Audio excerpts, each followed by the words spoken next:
REACH 2020, Tele-Reach for the Global South, is the result of research by 34 participants from 12 countries. We came together to solve a problem. We employed interdisciplinary, intercultural, international, and intergenerational approach to tackle the needs and challenges specific to the Global South. And it was found that unity through Tele-Reach for communities is best achieved by collaboration at regional and national levels. And this is what we produced. REACH 2020 builds upon the 2011 white paper, Paths to Progress, Space for the Southern Hemisphere. Last year's team discussed several viable solutions and concluded that there would be significant benefits in addressing current and future issues affecting the Southern Hemisphere. One of their recommendations was to invest in the telehealth and teleeducation sectors. So, what is REACH 2020? Well, our mission this year was to develop a framework under which states can collaborate on economic and social needs and maximise information and communication technology, or ICT, to provide space and terrestrial tele-reach applications. It is a white paper that provides an investigation of current and potential tele-reach solutions from the viewpoint of the Global South's needs, and addresses the prospect of increased connectivity amongst nations of the Global South, as well as the difficult task of sustaining progress. And what is tele-reach? Tele-reach is a term that refers to technologies and applications which allow remote presence, participation, or interaction, or control. Basically, it enables organisations to complete tasks and activities at a distance. This could be a business meeting, teaching a course, or even performing a medical procedure. And a synergy of information and communication technology enables such tele-reach solutions. So, by now you must be wondering, who are the Global South, or where on earth is the Global South? Well, here, the Global South refers to all regions and states that touch or are situated below the Tropic of Cancer.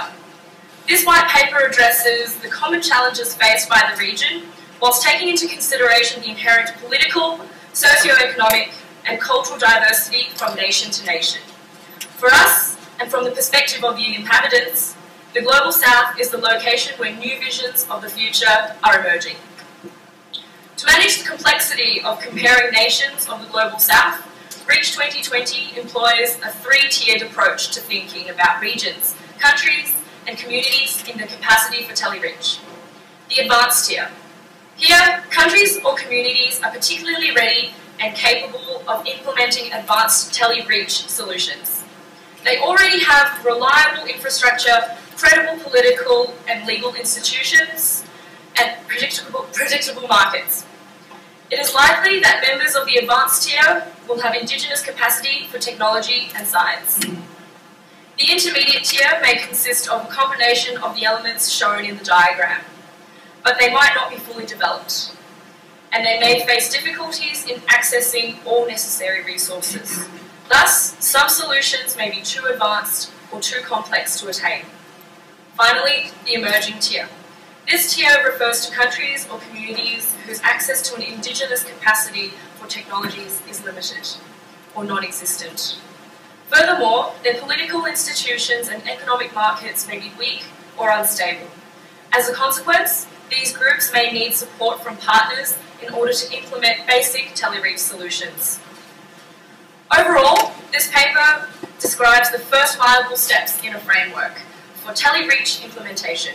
A tele-reach portal, telereach.org, for regional and multinational collaboration. Secondly, REACH 2020 proposes a tele-reach operational system of systems, or TIOS, by 2015, with regional and international governments and other significant partners joining for collaboration. The implementation of REACH 2020 means full international collaboration by the year 2020. And I'd like to now invite Alex to describe the needs and applications outlined in the white paper. Good morning to all of you. I'm Alex, I'm from Brazil, from the National Institute of Space Research, and I'm an astronomer. And I'm in charge of telling you about the business applications that this team found. So we'll get started. Talking about the tele-reach opportunities and needs, which are commonly found within and across each of the 3 tiers. You may have been figuring out at this point that we have basic needs and we have a global south that can be tied together. And no matter which place of the global south you look, and even to the global north, as we can say that, there are very common needs, basic needs that we refer to education and health.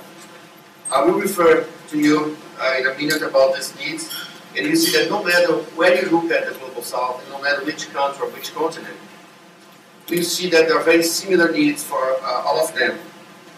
And there's one thing that you probably notice within this presentation, that Reach 2020 and Tele-Reach, they have an increasing complexity of applications. And the need for advanced technologies, they are critical for the emerging tier, and you cannot proceed to the next level if you don't have these basic needs. Specifically speaking, technology for reaching, for tele-reach applications. So we can start with something that may be not that familiar to you, the need for literacy.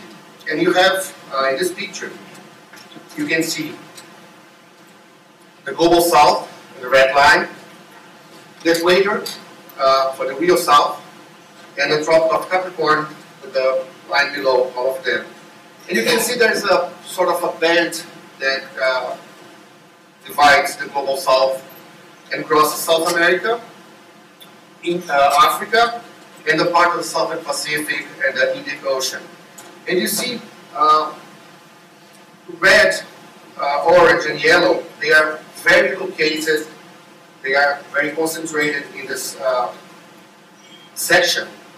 And you see that the red and orange, they are the countries or the regions where the literacy level is below 69% of the population. So you can see that it's a critical need, because if you don't have a minimum level of literacy, you cannot even profit from tele-reach applications. You need to have a basic need of reading and understanding. Otherwise, only broadcasted videos will reach the communities that don't have this basic level. And you will see, I just made, just for the fun of it, 3 boxes, trying to twist the global south region. And I didn't succeed very well, so I decided to twist the global south lines like that, so we can see which countries are in. And you note in the next maps that this line, this contour line, they fit no matter what need you put there. I'll go for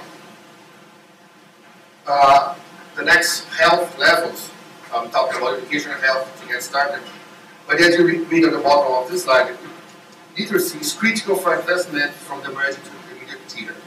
If you don't have it, it's very complicated to proceed to the next level. If you go for sanitation, you see pretty much the same thing. Here's the region, and you see in the southern part of Africa, and some parts of South America, and Asia, you have the scale on the bottom left, which is a very big amount of the population doesn't have access to basic sanitation. And that repeats again if you check the HIV distribution. So the same distribution for Africa, South America, and the Pacific, South Pacific. This is, the needs. We are talking about the global south, but some of the indicators may be in the global north, as this example that we chose. The global north area in the northern part of Europe has a very high incidence of HIV. So it doesn't mean, when you talk about global south, that the needs are, they are only for the global south, but they are mostly concentrated in that region. That's what this slide tells you the attention that's not only dedicated to the global south. That region may even be very good to the global north. So let's go to the applications. You see this pizza graph. It goes from the border to the center, and they address most of the applications that we can deliver. So what's an application? Something that you can deliver to people that can make their life, improve their life quality. Here you can see from out to in, basic literacy, talking about education, or basic health services on the outer border of this pizza. And you notice, you can even imagine before I speak about that on the next slide, that the complexity goes from out to in. Just looking at health, basic health services, you can think about delivering a video that teaches someone how to wash their hands so infection doesn't spread. And you go to the very complicated issue of remote surgery, which is an application that requires real-time delivery, and it requires a high complex capacity to perform. So that applies to all the levels that you have here: industry and commerce, resources, law and governance. And you can probably figure out at this point that they are nested and hierarchical. You cannot proceed to a most advanced one if you don't have the basic. So the common properties and interconnecting are that once you have the basic tele-reach capability, broadcasting or broadband service, it works for all of them: education, health, industry and commerce, so they are really interconnected. So if you have a basic structure set up, you can deliver most of them at one time. And then we can elaborate a little bit on the complexity of this thing. Looking at this graph, roughly speaking, you can think that the lower left is the emerging tier, and the upper right is the advanced tier. So you can think of an application here, this remote surgery again, that has to be delivered in real within an underprivileged community in the core of big cities. I can name São Paulo, Brazil, that some of you know. I can name Tokyo, I can name New York, I can name Rome and London. So you can name every big city that have their own underprivileged regions, which can be addressed by this point. And so, telereach.org, Reach 2020, is a place where you can have all these tools and methods concentrated in one single place, and they can be used to develop needs and analysis for decision makers and for policies all over the world.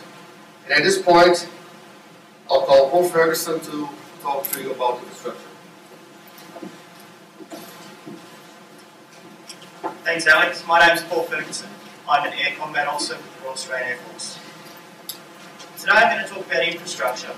And when we started looking at infrastructure, we had to decide, okay, how do we form an infrastructure that covers the whole global south?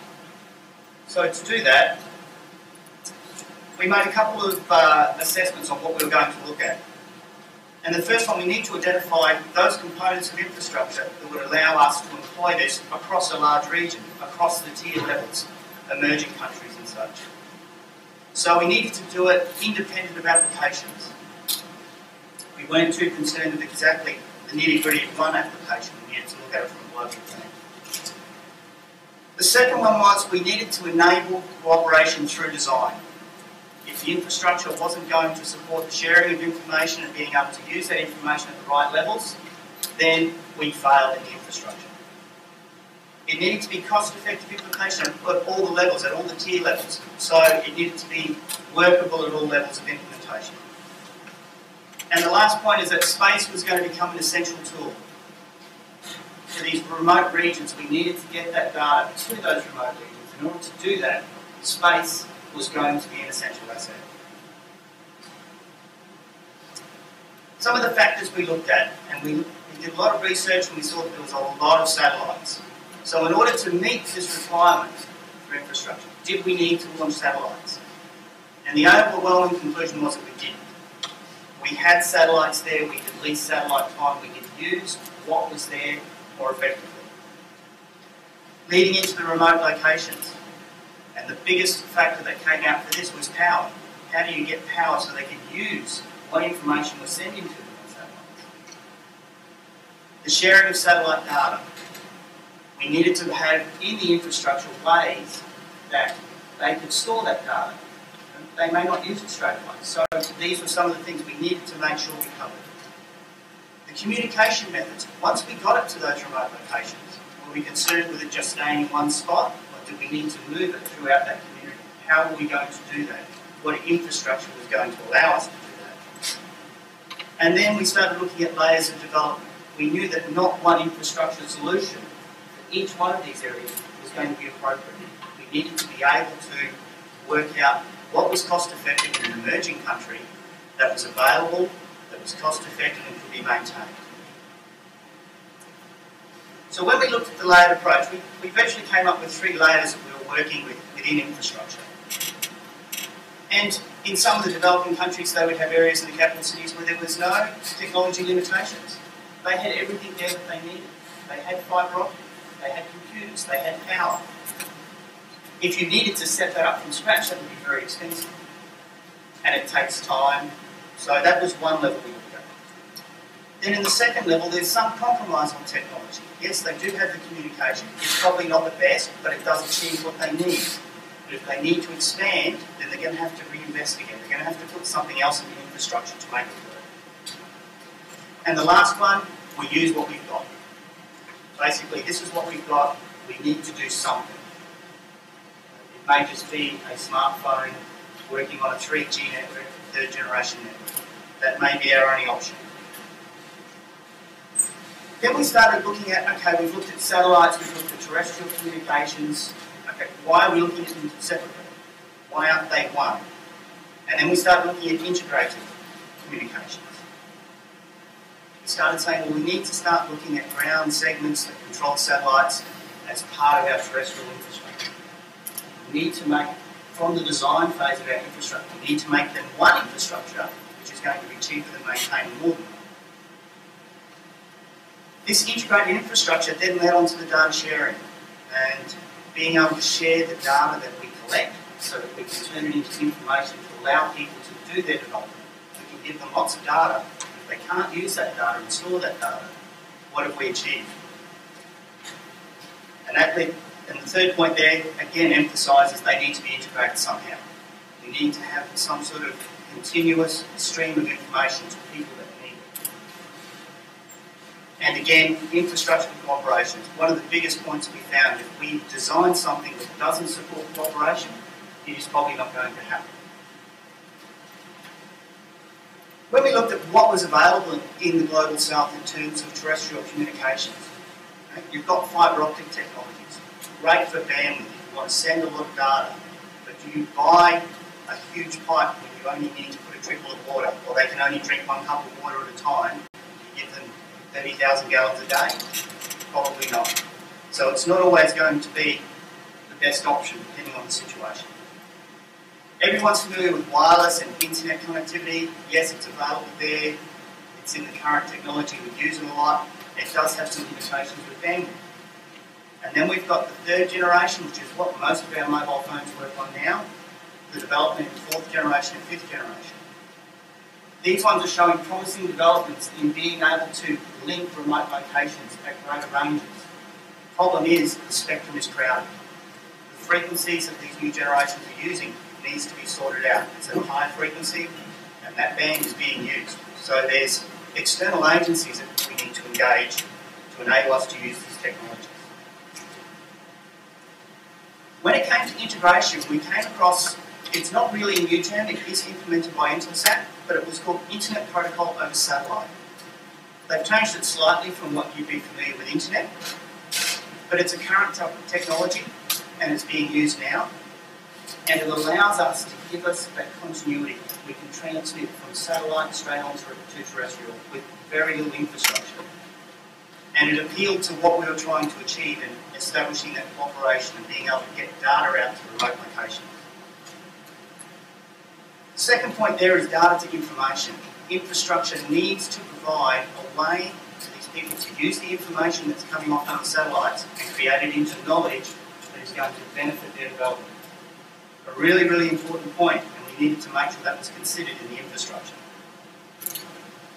The last point was that, yes, we're not worried about applications, and when it does get down to developing an infrastructure that fits that application, We need to make sure that it's meeting the need and not being driven by the technology.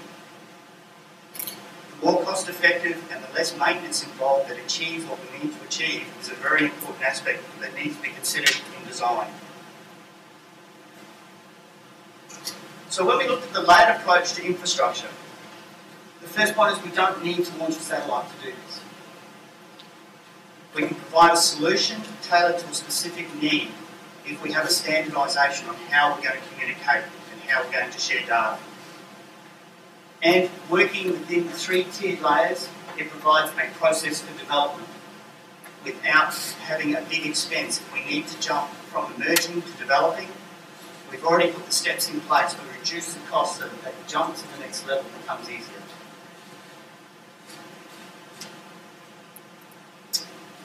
Some of the critical parts that we came up and said, well, how do we solve these situations, or how do we provide workarounds in our infrastructure?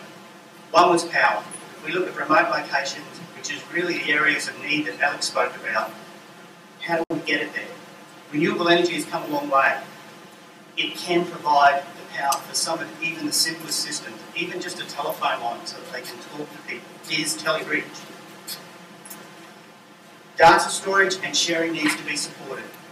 Very important that we have some sort of capacity on where we pass this information so that it can actually be available. And infrastructure to support applications and share data and create knowledge. So looking at the key points that we covered in infrastructure, integration and cooperation are essential to the infrastructure design stages. It needs to be considered at the beginning. You consider it at the end, there's generally a big cost involved if you have to change some of your fundamental designs. Global benefits require the sharing of information. We know there's a lot of information. We need to be able to share that so that people can use it. Effective use of current infrastructure. And this feeds into some of the aspects we'll talk about later. It's the cooperation and using what we have to get the best out of it is one of the key points of what we're trying to get across here. And one of the tools that will encourage national and international collaboration is the telereach core portal. That is why we're fitting into there with infrastructure so people can share ideas and find a standardisation. I'll now pass you on to Lumka, who's going to talk about the business model. Thank you, Bob. I'm Lumka CV from South Africa. I'm currently in my 4th and final year in my aeronautical engineering degree at the University of the Witwatersrand to Johannesburg, South Africa. I'll be talking to you about the business model. There are different types of business models. The different types of business models options available with regards to the telereach infrastructure and application, which relate directly to the 3 different tiers: advanced, intermediate, and emerging. The reasons for the different types of business models that, as Alex has explained, there are different needs and applications that each country has. Various factors affect the business model, and commercial involvement is a key to the ongoing success of many applications. The types of business models are illustrated in the figure above. Largely public endeavours are mostly from public stakeholder interests. These are mostly government funded, and an example of such is teleeducation. Public-private partnerships are models that need both public stakeholders and private stakeholder interest, and an example of this is telelaw. Lastly, largely private endeavours consist of private stakeholders' interests and which require a large return on investment, and an example of this is telemining. As a team, we then went on to elaborate more on each of the business models. If we look at the private investments for applications that provide a large return on investment. Public-private partnership, PPP, is for models that are between government and private sectors. Public funding plays a very big role in telereach, as most of the applications are social rather than economically beneficial. So how do you select the proper business model? As a team, we decided that we constructed a point matrix with very important factors which relate to the 3 different tiers of the telereach applications, which is advanced, intermediate, and and emerging. An example of how they relate is that the infrastructure and availability of technology relate to the capacity of a country to implement the tele-reach application.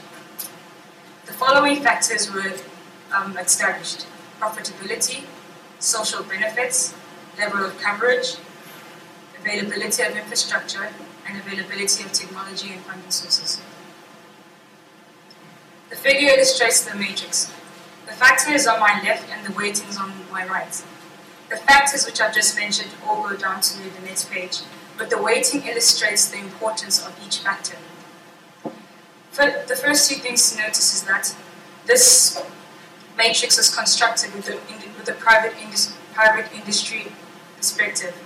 I mean this by saying that profitability is highly ranked as 10 because private investors want a large return on investment, whereas social benefits is ranked no social benefits is ranked high due to the return on investment.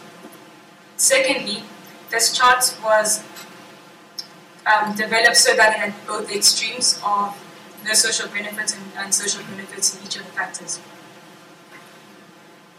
I'll go over each factor and how we came about it. Profitability was ranked high for the return on investment.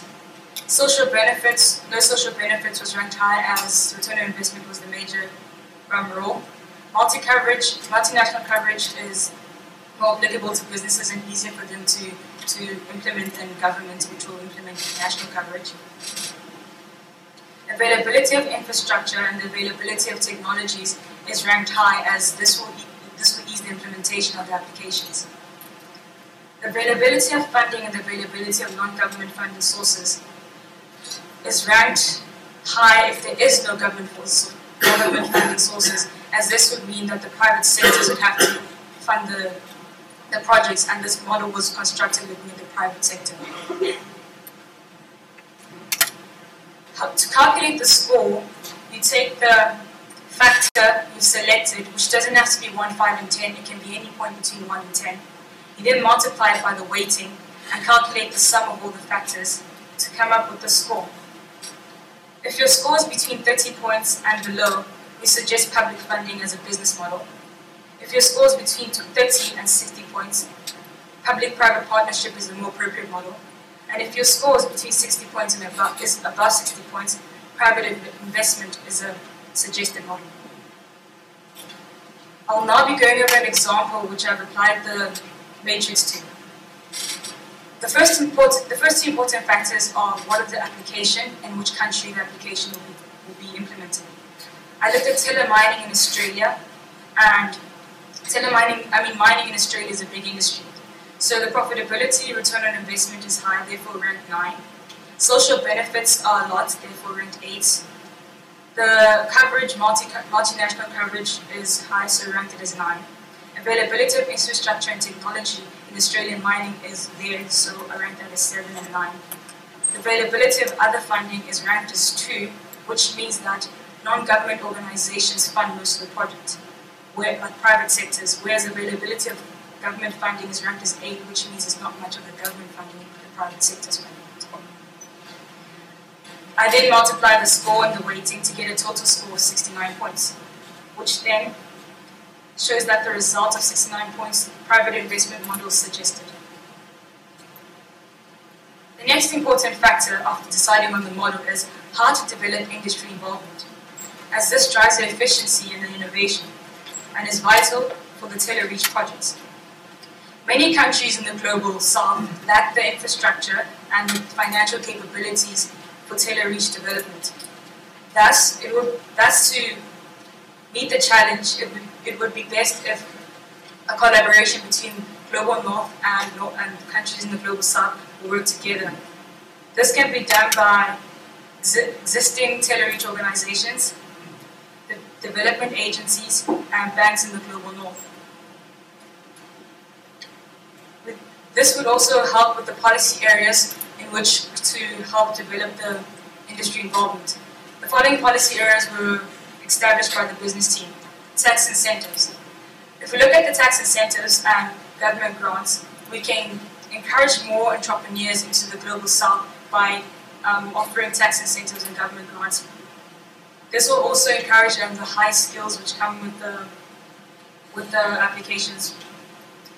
Then we looked at encouraging the migration of expertise. We looked at establishing a company of experienced and skilled workforce in the tele-reach applications, which could come to the global south and share the experiences. Exchanging ideas through dialogue. This could be done through funding a conference which brings people together, which can then talk about the current tele-reach applications, the future tele-reach applications and infrastructure, and where to go from there. The next policy was integrated services. An option that we looked at was that it's best to start with an economical tele-reach application. For example, mining in Australia is already big, so it's more economical. This then branches into social tele-reach as an infrastructure, and the tele-mining could be used for social tele-reach.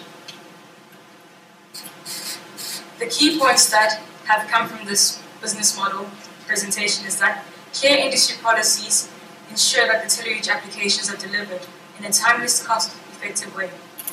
Private investment ensures that the economic sustainability of tele-reach applications. And lastly, all this can be available on the telereach.org. Thank you. I will now be handing over to Gao to talk about policy. Good morning, everyone. I am Gao Xiangwu. I'm an engineer. I come from China Academy of Electrical Technology. Now, I'm going to introduce the tele-reach of governance and policy. Governance and policy are crucial to the tele-reach program outcomes, no matter what their countries or regions are on the tiers. There are three administrative factors that help to ensure long-term tele-reach program success. They are staff training for implementation, education at all academic levels, and public outreach. Governance of tele-reach programs can require coordinating multiple national and international aspects in line with the three-tier approach, and all phases must work efficiently toward an effective outcome.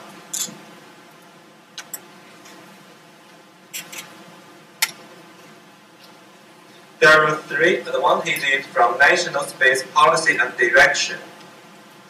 They can get guidance, insight into each state's priorities, and help other nations to see where they can cooperate and how they can benefit from the cooperation. An increasing number of nations are developing space policy and strategies for sustainable social economic development. This is also an approach that will also foster confidence in the local industry to participate in space activities.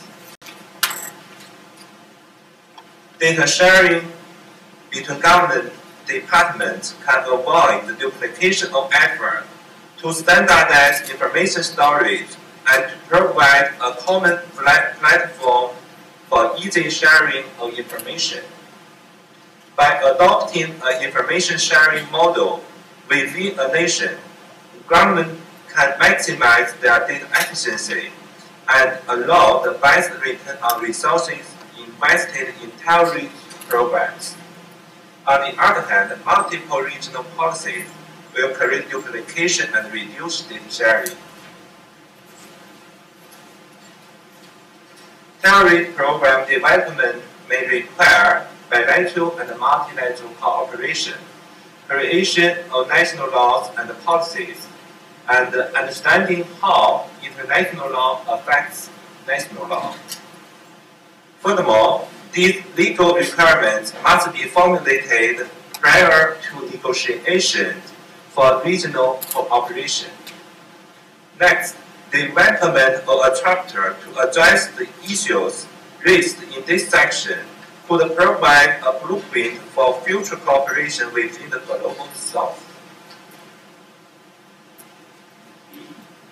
In the figure, important policy development considerations are outlined. In the middle of the picture, tele-reach chapter collaboration framework, funding mechanism, and dissemination are all the mechanisms for collaboration. They are all influenced by the national law and the international law. For example, the International Charter Space and major disasters provides a coordinating mechanism for countries and other entities to collaborate on disaster management. Now, I will give you an example from Brazilian deforestation monitoring system. Brazil has made a centralized approach to the deforestation monitoring. Different departments in the government can share the information, share the monitoring data from satellite and ground. Inter-department cooperation can be done in the same legal and policy frameworks. They can form a model to control the deforestation from data sharing, decision making, and action. In the world, there are many areas have the deforestation problem. Close to the Brazil, there are Panama, North Argentina. Far away from Brazil, there are Indonesia, Malaysia, Philippines, and Africa. All these countries can share Brazil information from the terrorist portal on internet. They can solve their problem by learning the Brazil model. Inter-department cooperation is key to a continued successful partnership. Within government frameworks, there are a number of stakeholder departments to monitor social benefit, investment and return, as well as to coordinate infrastructure and delivery of services. In the figure, the main administration stakeholders may include education department, health department, information and industry department, and so on. Each stakeholder department needs access to demographic information to have a common understanding of unique cultural differences and to provide a tailored solution. Governments need to find a mechanism for creating commercial opportunities for local industry within the territory area to meet their national policy, space policy goals. Now, I will give you a telemedicine example from Canada. Aboriginal communities in northern Canada may have limited access to healthcare services. People with medical emergencies need to transfer to distant regional medical centers for definitive medical care. Healthcare professionals may use telemedicine for electronic access of lab results and diagnostic imaging, and for diagnostic treatment and patient management video consultations. Since late 1970s, telehealth and telemedicine in Canada has been in different stages of development and discussion. Telemedicine networks have been established in Ontario and Alberta by their provincial governments to aid the Aboriginal communities in the far north of Canada. As there is no existing federal legislation regulating telemedical services, the provincial government of Ontario and Alberta have developed legislation to support the telemedicine networks, which has set a precedent for other provinces to follow. The case of telemedicine in Canada demonstrates that public and government support is required for the successful and sustainable implementation of a tailor-rich solution. Furthermore, to sustain funding and ensure reliable provision of service, clearly communicated and transparent policy needed at the national level. This is the comparison from four aspects, which are policy, legal, data sharing, and efficiency between Brazil and Canada example. Brazil has central government policy and there is no duplication of efforts, but Canada has no centralized policy. Many provinces have different policies. They pay much more duplication of efforts than Brazil. Brazil has the same laws. It is easy to manage deforestation. It is benefit to cooperation in national and international projects. Canada has different laws in different provinces to manage telemedicine. It is difficult to cooperation in national and international projects. Brazil model is easy to share data information and has high efficiency to work together. But Canada model is difficult to share data information and has low efficiency to work together. Now we come to the key points for the government and policy. Interdepartmental communication and cooperation enhances the result of collaborative projects. And establishing a national space direction can improve management and use of state resources, reduce duplication of effort, provide direction to industry within the nation, and inform partners outside the nation. All the information can be loaded on tailor-rich.org, where other countries can learn about different solutions that they could apply to their own similar problem. Now, I will explain the tailor-rich application.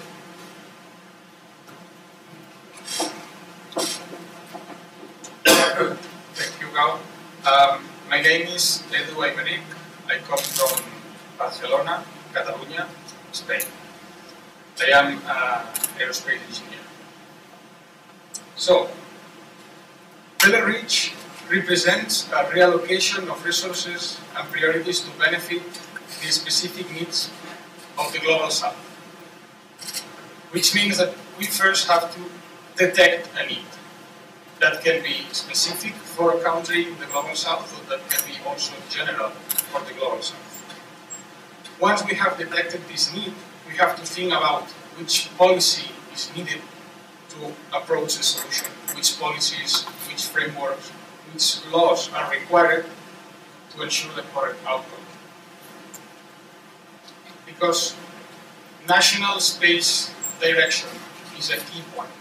National space direction is an essential step forward. Political will can either impede or enhance collaborative activities by providing internal guidance and external rhetoric on fostering international cooperation. Each country has to know what role they want to play in tailor-rich programs. What do we need to solve? What can we share with other people? Do the homework before going forward. After we know what policy is required, we have to design a good business model to make all this feasible and possible. A business model that can stimulate the economic growth of each country and the economic growth of the Global South in a sustainable way. So once we know the policy, once we know a correct business model, we have to look for what is those physical things required to make this work, the infrastructure. So how is it going to work technically and developed? And then we end up with a solution for the need that we have. This process can be applied for everyone, for every country, for every region in this global south, the conceptual process. But as we are solving specific needs, maybe some points are going to change. So what is essential to make this work? Collaboration, cooperation, and sharing. Without this, nothing is going to work. And it is time to change concepts. We should not use 5 cars to go to work when we can use one shared by 5 people. Telereach means real collaboration, real cooperation, real sharing. The ISU 3 Is, international, intercultural, interdisciplinary. And by real, I mean that people is in the mood to make this work. When you want to understand someone, you do it. One of the most valuable things that I've learned here is that culture is an issue, of course, but at the end it's just an excuse to not understand each other. So if you want to, you understand. And in addition, we don't have to start from scratch. We already have business model, we already have infrastructure, policies, programs. This can be used. This is what we propose. The Global South, the space technology in the Global South will be rapidly developed. When you share infrastructure, when you share knowledge, your own space technology is improved and the global is also improved. However, we have to remember that space is a finite and vulnerable resource. So we should start thinking in space sustainability. We should start trying to know what is going to happen instead of fixing it afterwards. So, collaboration, cooperation, sharing. Open hands, open mind, open world. That's what we propose to reach 2020. First, policy, priorities, and posturing, national, home. First, we have to understand each other at home, to go to see the neighbor. Then, this year, 2012, then 2015, the neighbor, regional collaboration. Once we've done this, 2020, international collaboration. An example of Telereach. There are many rural areas lacking basic facilities, communication, health, resource management, power, many. One solution is Millennium Village that was developed by Dr. Joe Belton with the Arthur C. Clarke Foundation in collaboration with Dr. Richard Freling in the Solar Electric Light Foundation. The idea is to provide these rural areas with all the infrastructure at all levels required and train them to use it so they can be autonomous, not dependent on someone. This is a graphic showing, you provide from power source to communications to the final user. Then this is already implemented in Sri Lanka as a trial project, but the good thing is that Japan International Cooperation Agency is also taking part in this project, so there is people interested in doing things in the world. So, what is this Southern Hemisphere Summer Space Program meaning to you all? A website. So simple, but so powerful. It's a wiki-based website. This means it's free, it's open source, and it's to share knowledge. Free, open source, share knowledge. This is the main structure of the website that keeps changing because anybody can edit, add, comment, networking. So what we want it to be is a resource for all the things related to Telereach. and I want to show you the website. This is the main page, wiki-based website. So we have here all the main options. Here to edit. It's easy. You just have to click there and write. You don't need a login. And I would like to show you, for example, you go to industry, what software can be used for telereach applications, for telereach programs? Well, if you want to work with desktop GIS or GIS tools or information, knowledge, sharing of knowledge, anybody can edit. We will share knowledge, not just academic, also for stakeholders, also for media, also for networking. It's a place for telereach.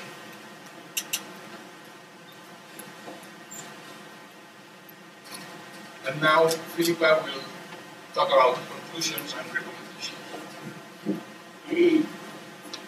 Thank you, Ed. My name is Philippa Weber. I'm from Australia. I recently completed my undergraduate degree in aeronautical engineering. I'm going to talk to you about the conclusions that came out of this white paper and recommendations that followed. Reach 2020, Telereach for the Global South, has identified a number of pathways toward establishing a telereach solution for any given community within the Global South.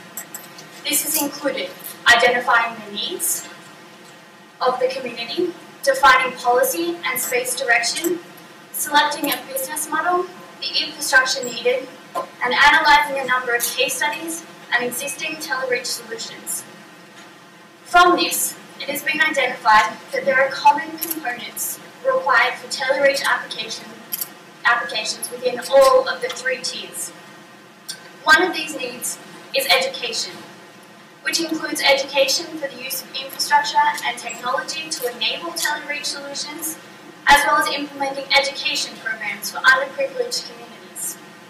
From the infrastructure perspective towards telereach, it has been concluded that there should be an enhancement of existing wireless infrastructures for smart devices in remote areas. It is also important that the integration of data services, satellites, and ground communication networks have to occur at the initial design stages for applications. Advances in renewable energy technologies, can also provide the infrastructure support for telereach applications in locations where it was not previously possible. The business model has demonstrated that the level of commercial involvement in current and future telereach implementation will be determined by the development of a national policy. The establishment and sustainability of telereach will require more involvement of non-governmental organisations and intergovernmental organisations in emerging nations in comparison to the intermediate and advanced tiers. The development of a national space direction will improve management and use of state resources to reduce duplication of effort, provide direction to industry within a nation, and to inform partners outside the nation. Interdepartmental communication and cooperation is vital to enhance the results of collaborative projects important to telereach. There is a need to develop industry policies to ensure that telereach applications are delivered in a timely, cost-effective way. This would encourage private investment to obtain economic sustainability of telereach applications. Funding mechanisms, standards, and charters are needed to support collaborative regional and international activities in the Global South for operation of telereach. A central repository, such as telereach.org, that was previously demonstrated to you, of the lessons learned, experiences, and expertise in implementing telereach solutions would enable effective implementation of telereach throughout the Global South. This repository will also help address the lack of an effective coordinating mechanism for telereach. Between now and 2020, ensuring that the sustainability of space will be critical for facilitating telereach solutions within the Global South. It was identified within the process of developing this white paper that there was a need for a place of concise, telereach information. Therefore, REACH 2020 initiated the first step by establishing a web-based portal, telereach.org, for sharing experiences and information about telereach. Telereach.org acts as a first step to a collaborative process for telereach. The success of this portal will depend on attracting stakeholders in the concept of a central telereach portal and eventual telereach operational system of systems, or TEOS. Ultimately, telereach.org will act as a centralized information source, a forum where decision makers, experts, industry, and non-governmental organizations can network. Telereach.org is the starting point from which to launch the Telereach Operational System of Systems, TEOS, and also provides an access point through which governments and other agencies can promote their own telereach approach and post links to their telereach solutions. This could act as a common point in which policymakers could assess the latest activities occurring within industry. REACH 2020 outlines important elements of telereach in the Global South and concludes that the existing network of satellites, ground segments, and user applications lends itself to a system of systems approach, similar to the Global Earth Observation System of System, or GEOS concept. In this very successful GEOS concept, experts from participating countries and organizations look at aspects of Earth observation with a view to avoid redundancies and fill in service gaps. Existing space technologies are used in this concept, rather than the implementation of new technologies, which reduces duplication. One of the most important aspects of GEOS is the level of cooperation and collaboration on these space projects.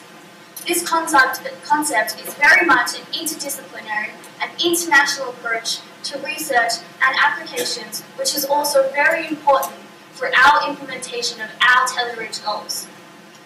The creation of a telereach operational system of systems will help reduce duplication of effort, fill in gaps in current infrastructure and applications, ensure resources are used more efficiently, and opportunities for telereach applications and collaboration are identified. Initiation of this TEOS model will occur by 2015. From the process of developing this white paper, REACH 2020 recommends 1. Develop and maintain the web-based portal telereach.org. 2. Initiate telereach operational system of systems based on the GEOS model by 2015. 3. Use the ISU network, conferences, and workshops to promote, maintain, and seek contribution to telereach.org and to develop TEOS. This concept can be extended to a number of organizations, such as the Space Generation Advisory Council, and could possibly be a topic of discussion at the International Space University Symposium. REACH 2020 has identified the first step and a process for collaboration of telereach within the Global South, identifying needs, defining policy, selecting a business model, and providing infrastructure are required to establish a way forward at a national level. Within each tier, the path may differ, but the elements required are always the same. The telereach portal, telereach.org, provides a mechanism for stakeholders to collaborate, share, discuss, learn, and develop better ways of applying telereach to the social and economic needs of that region. This white paper, REACH 2020, Telereach for the Global South, provides the means for enabling the Global South to collaborate on telereach solutions to meet their own needs by 2020.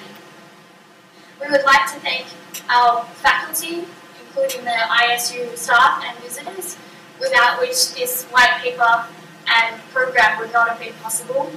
And we'd like to express our gratitude to our sponsors and program supporters for their generous contributions. Thank you.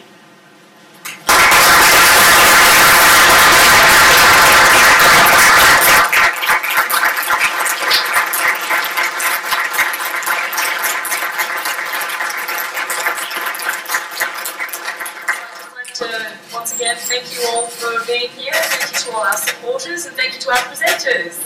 I'd just like to now open the floor up to any questions or comments. Right, I might start with one. Just talking to the web editors now, Edu, you did say that we didn't even require a login or anything to hop onto the website to, add or edit any of the material. Now, Marty, I understand that you were in charge of setting up the website. How would we go about monitoring, the validity of the information? I mean, what happens if this information happens to go into the wrong hands, or if somebody cheeky decides to go into the website and fiddle with our information? What sort of mechanisms do you have in place to prevent this sort of situation from happening? Yes, okay. Thank you for the question. My mother used to tell me that if you cook with good ingredients, you usually get a good pan. So we use a very proven software, which is the software that is used by the Wikipedia. And it's a software that is validated from the technical point of view, that it's able to support all the information and all the users at the same time, but also from the point of view of is it going to work? The information is going to be valid? It has 3 different mechanisms to validate information. One is that you can set different account levels, and the users can validate the different sections. So they have some pages, some topics that are fixed, that it cannot be edited by most of the people. The second is based on the statistics, how many people can contribute in a positive way, and how many people are going to interfere or bring bad information. And the third, most important, is that you have to preference everything that you put on the information there. So it's not only telling information, it's also giving you the source of where this information is taken. So these are basically mechanisms that have been proven by the Wikipedia.org as well. Yes?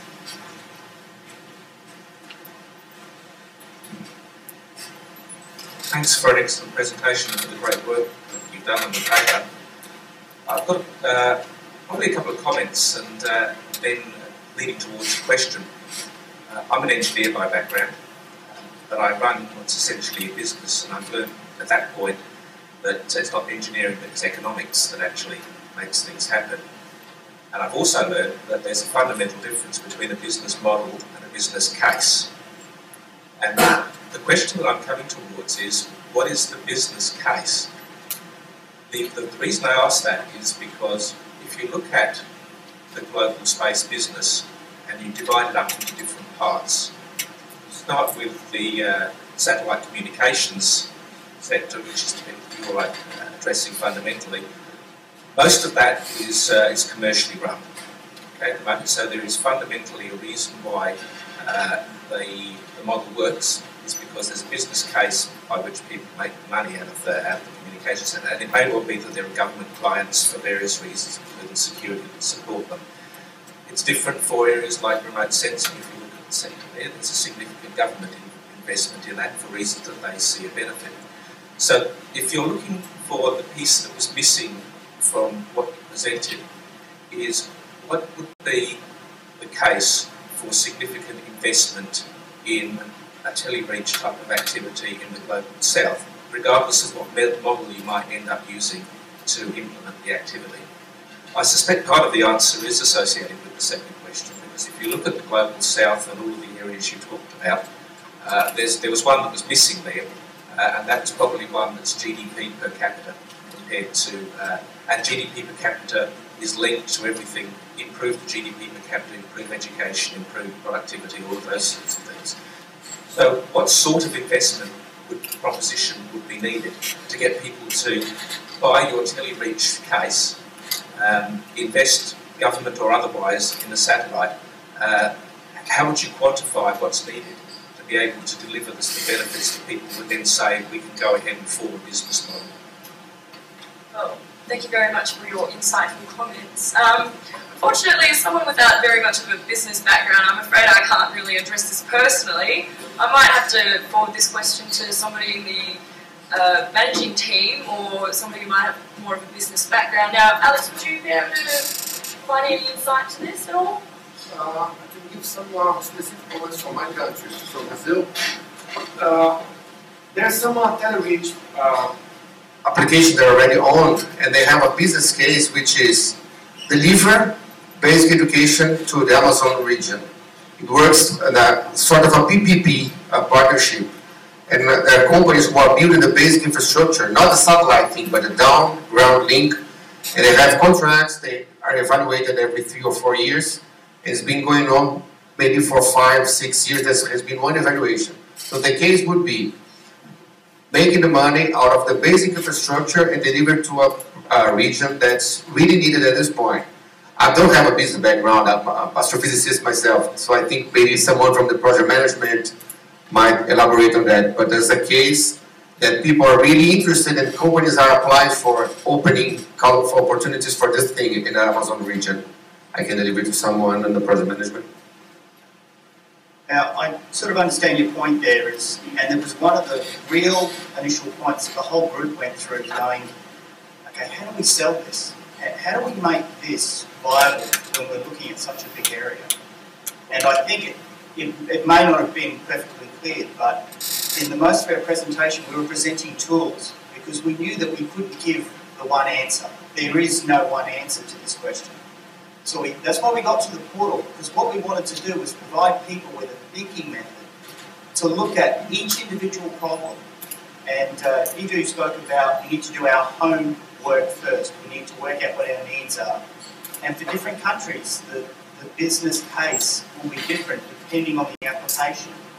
And we so didn't want to go down the path of where we say, yep, we're going to do this one application for this country, because that's been done. We know that the technology is there. We know that these projects exist. Pan-Africa is already existing for telemedical and teleeducation. So how do we make this better than that? How do we make it so that we're not dealing with dollars and cents, and how do we get one company to invest in one particular project? So I guess in some ways we tried to avoid that question while providing something else to help us get around that problem and letting people make the decision that's best for them.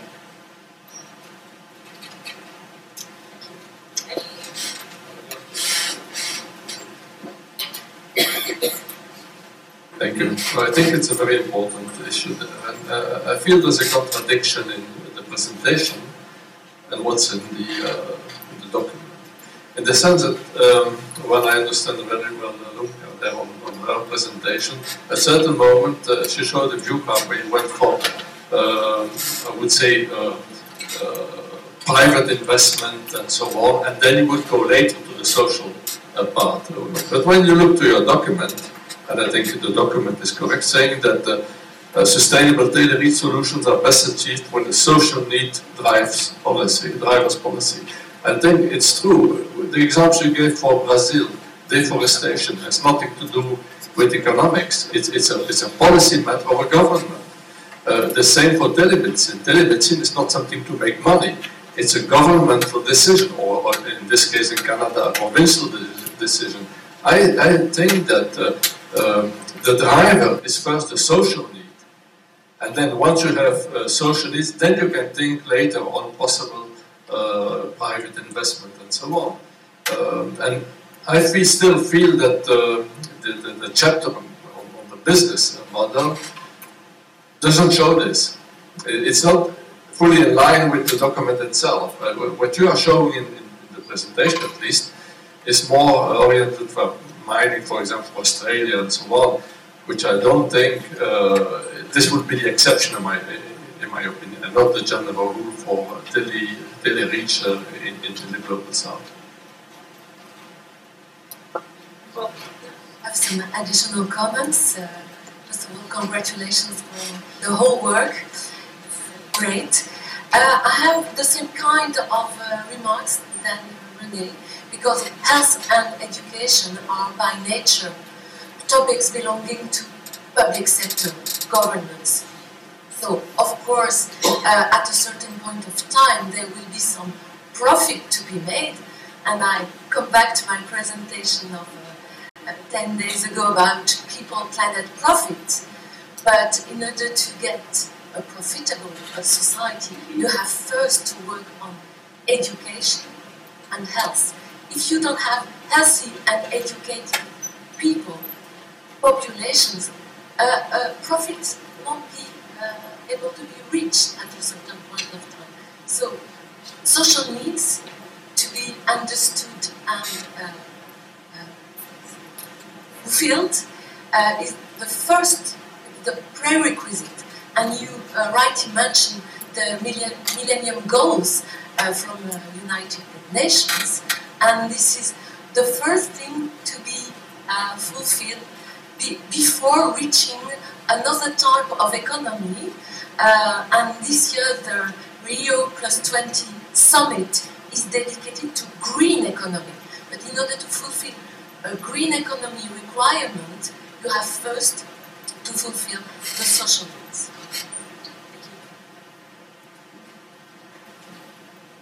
Have you got any questions from the crowd? Yes. I would just like to add to this question as well, because I think the question might be more fundamental in that. They'll tele-reach to countries, especially emerging countries, who have got limited budgets, who have got huge problems with literacy, sanitation, HIV. What would you say to them to convince them that they should invest some of their limited resources in actually developing a tele-reach, as opposed to buying teachers or building sanitation in remote areas, buying HIV drugs? What advantages and disadvantages does tele-reach offer that they should actually put some investment into it? What sort of things would you recommend to them? So, as I outlined in the introduction, tele-reach does mean that we can achieve things from a distance. So there is an immediate presence necessary. And I think I'd just like to invite somebody from the project management team to elaborate on this, Sarah. So the question was, what are the advantages of implementing tele-reach? Why not hire teachers to physically teach classes, or why not spend money on HIV preventative courses and educational programs in the countries that are of the emerging tier? I'd just like to pass over to Sarah now. Yeah, thank you very much for the question. I think when you're looking at tele-reach, you can have one teacher and they can go into 5 classrooms. And by putting down the infrastructure to make that happen, that infrastructure can be used for many, many different things. So it's more like a force multiplier by spending the money on that infrastructure. So you buy the infrastructure that makes the tele-reach happen, and you pay for one teacher, and you teach 20 classrooms or something like that. Does that answer the question?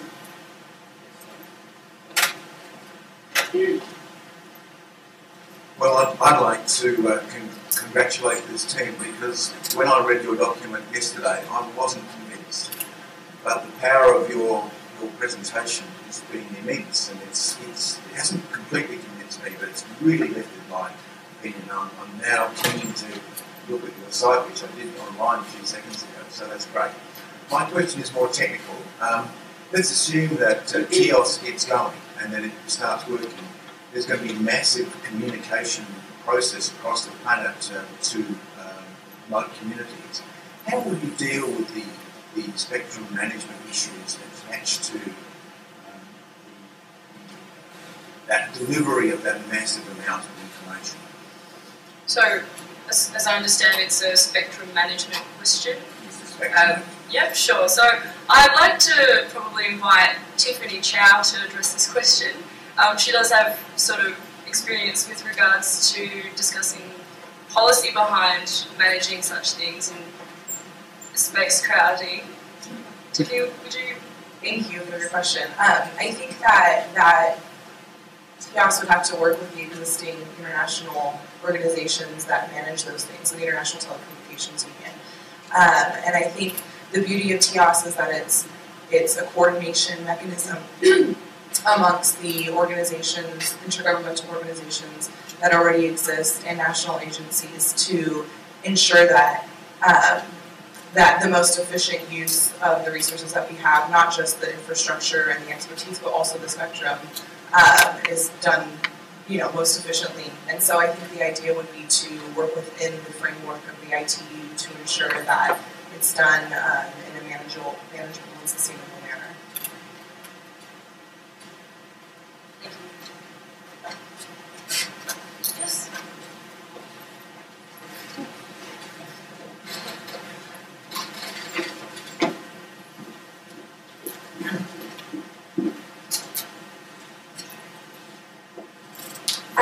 Again, I'd like to congratulate you. I can see that you've done a lot of work and it's really come across in the presentation, so well done.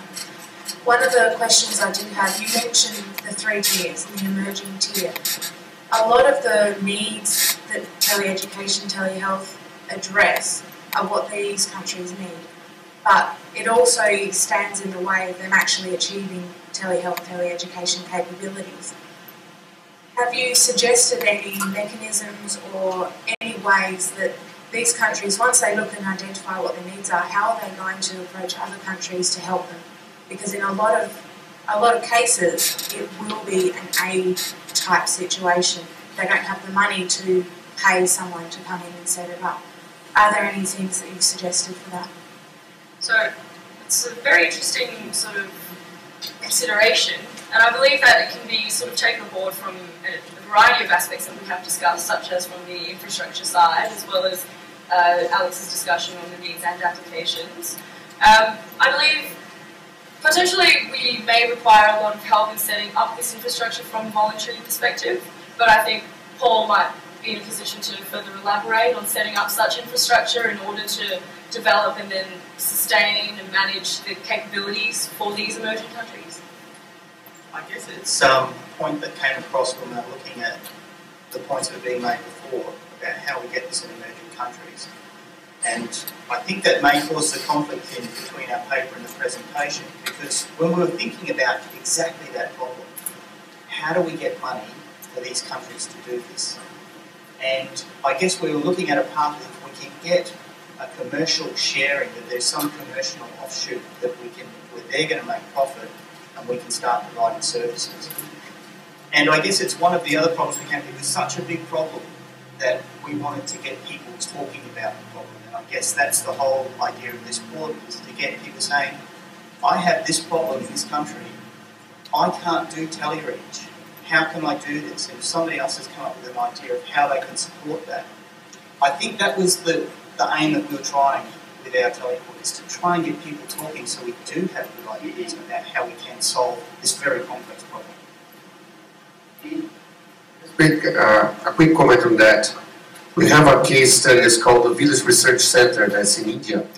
And if some of you who read the document, the cost of setting up the basic infrastructure for a VRC is $10,000. Maybe a lot of money for some of these countries, but as Sarah mentioned, is that one basic hub where you can deliver different things. You can get to the very basic things of sending e-documents and videos for basic education or for basic health, and the delivery might be under ongoing cooperations. There are a few of these things that happen between Brazil and Africa, Brazil and South Africa, and we've been delivering the deforestation thing, the monitoring of crops to these countries, and it's been a back and forth situation. So the basic cost to set up the infrastructure for telereach, if you look at the overall needs that the country has, is not at all a massive cost for the emerging countries.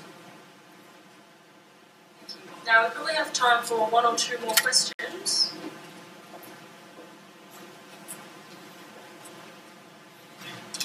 Yes.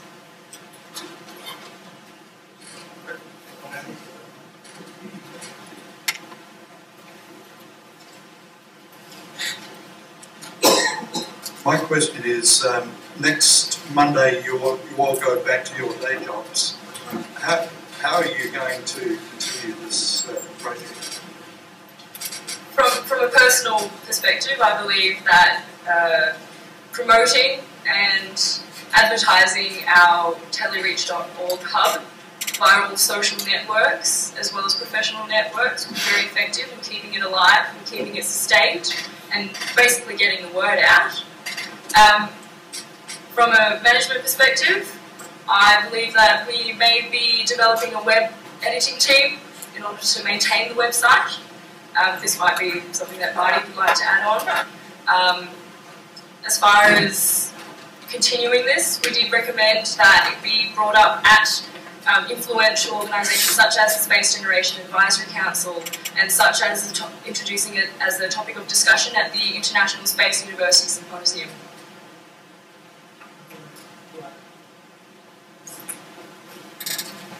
Marty just says something to that.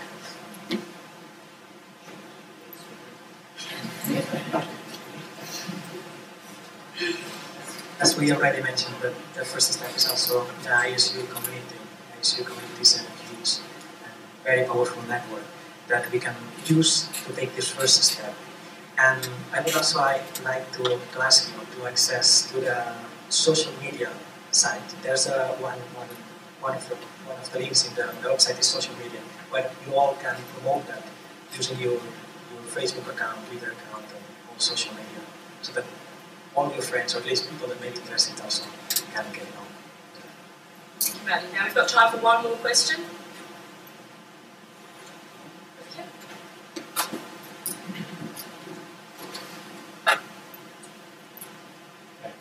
You talked about using existing satellites, existing space signal, and also there was a bit of talk about integration of terrestrial and satellite communications. I just wondered if you could elaborate a little bit on the specific satellite systems that might be most applicable for the global south, the area that you define.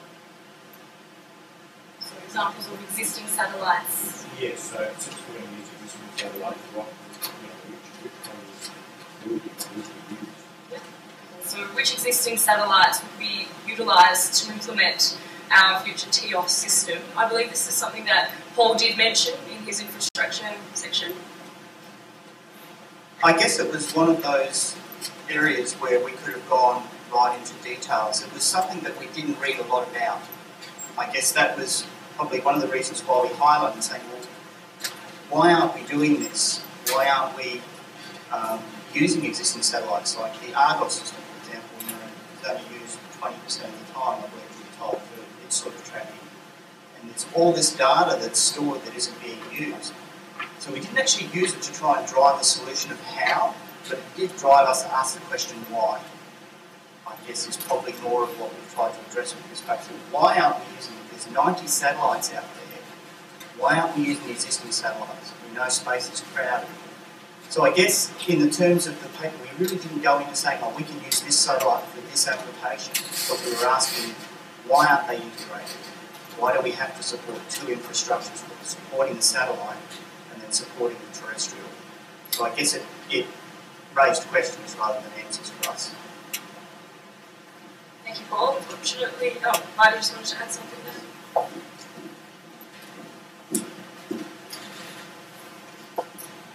Yes, from the infrastructure point of view, there are not only different available and already installed as terrestrial systems that we can use from the 3G, also from GPRS. It depends on the kind of application that we are speaking about. It's not only the satellite we also want from VSAT.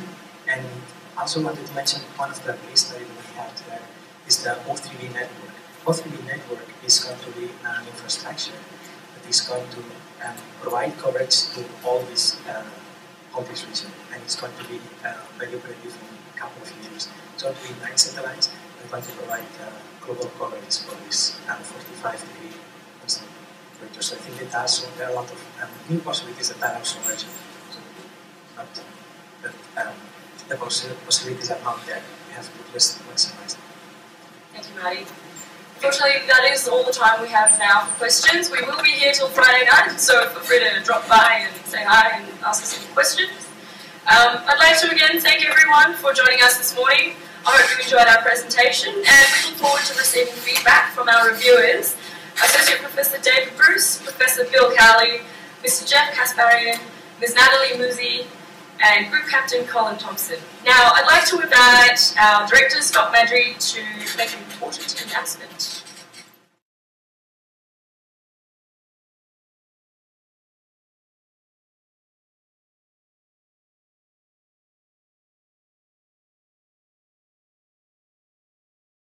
Super Bowl may be having slightly better numbers than we are, but it's going out to the ISU network, so I'll say hi to everybody out there.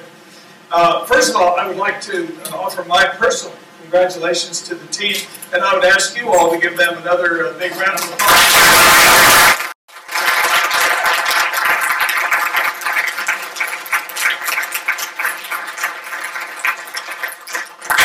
I think our Australian participants' English level has raised up quite a bit. So, well done, well done.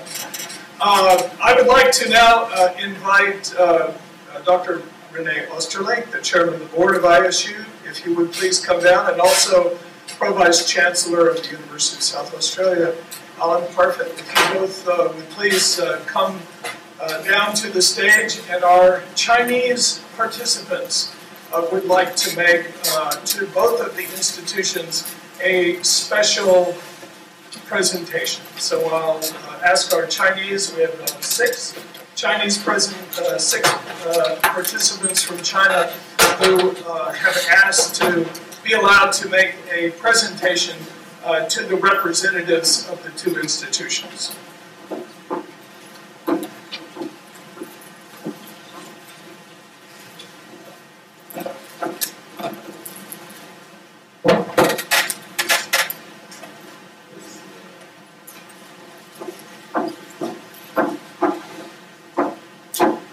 This is a Tiangong. It has a space with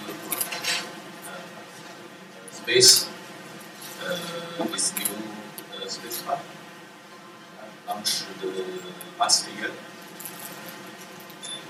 for the human flight.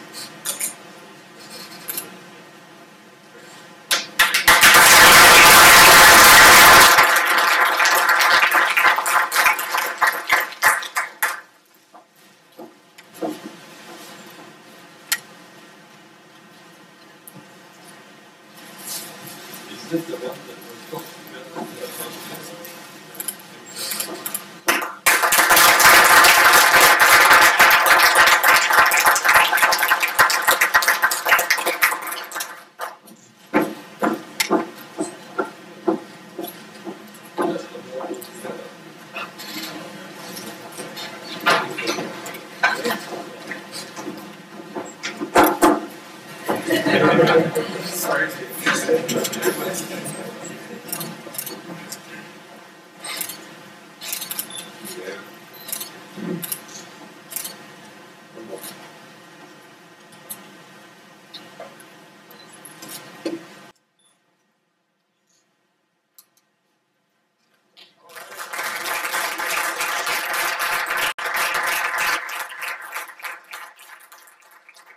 So, congratulations again to our team for an excellent piece of work. I would remind everyone that we have a very full day of events today.